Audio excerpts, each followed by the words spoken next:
So, what does it really take to win in today's economy? You can pretty much forget the old playbooks. Today, we're going to dive into the source of success, Peter Georgiouski's radical blueprint for a world that's been completely flipped on its head.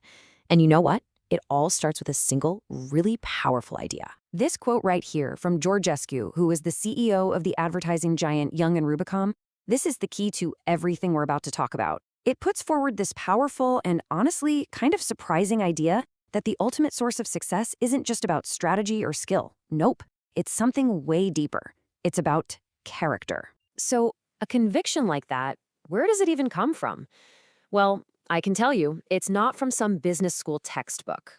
Georgescu's story starts in post-World War II Romania. His parents worked for Standard Oil, and the new communist regime basically labeled them enemies of the state. And as just a young boy, he was the one who paid the price. Okay, so get this. While his parents were in New York, the Iron Curtain falls, and it traps young Peter and his brother in a work camp. Then, the communists make his father this just unthinkable offer. You can have your sons back, but only if you agree to spy against America. His parents had to make a choice, and it was a choice rooted in pure integrity. They said no. Instead, they went public, told their story to the press, and it sparked this global outcry. It was a huge, huge risk, but it worked. Years later, the boys were freed. And that single act of courage, it became the foundation for Georgescu's entire philosophy on life and business. It's an incredible story, right? But you might be wondering, okay, what does a Cold War drama have to do with running a business today? Well, according to Georgescu, it has everything to do with it. He argues that the business world has gone through a change that's just as massive as the fall of the Iron Curtain. The old rules, they're just gone. So this really shows the huge economic shift we've all been living through. For most of the 20th century, the world ran on scarcity. Demand was always bigger than supply. If you built a factory, you could be pretty sure people would buy what you made. Growth was predictable. But today, the world has completely flipped. We are living in an age of what he calls permanent excess supply.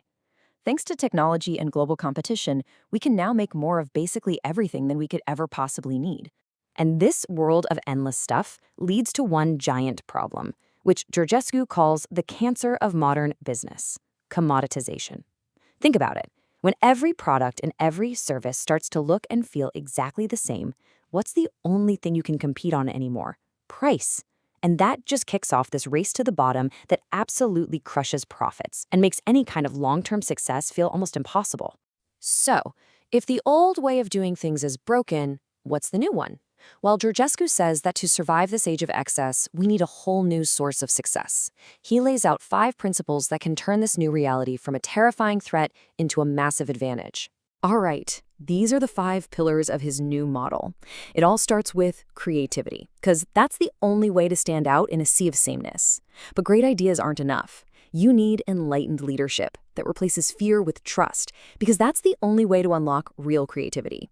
Then that creativity has to be channeled through deep competency. We're talking a relentless focus on executing flawlessly for your customer. And to make that happen, the whole organization needs alignment, so every single team is pulling in the exact same direction. And finally, the glue that holds it all together: values.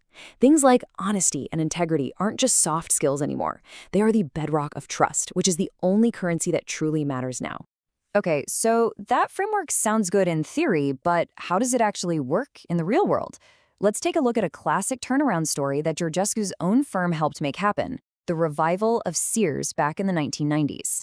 In the early 90s, Sears was in deep trouble. I mean, the brand just felt stale. It was known for hardware, appliances, car batteries, the hard stuff.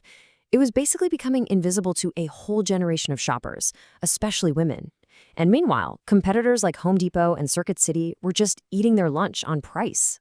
And this just brilliantly shows the power of one creative idea. The team at Young and Rubicam came up with this simple 5-word slogan. It was absolute genius. Why? Because it didn't try to reject what Sears already was. Instead, it playfully winked at its masculine tool belt identity while celebrating a whole new side of the business: its clothes. It was an open invitation to a new customer without scaring off the old one. And this wasn't just some clever tagline, it was a straight-up economic engine. I mean, look at these numbers. A pretty modest investment in store displays generated hundreds of millions in sales in just 2 months. A new clothing line launched under the campaign's momentum grew into a $2 billion a year business. It just goes to show you how a single creative idea, when it's backed by the right kind of leadership, can create billions in value. That Sears campaign is a perfect example of creativity in action. But here's the thing. An idea like that doesn't just pop out of thin air. It can only grow and thrive in a very specific type of environment, one that's created by a new style of leadership. Georgescu draws this really sharp line in the sand between two types of leaders. First, you've got the old-school tough guy who manages through fear and command and control.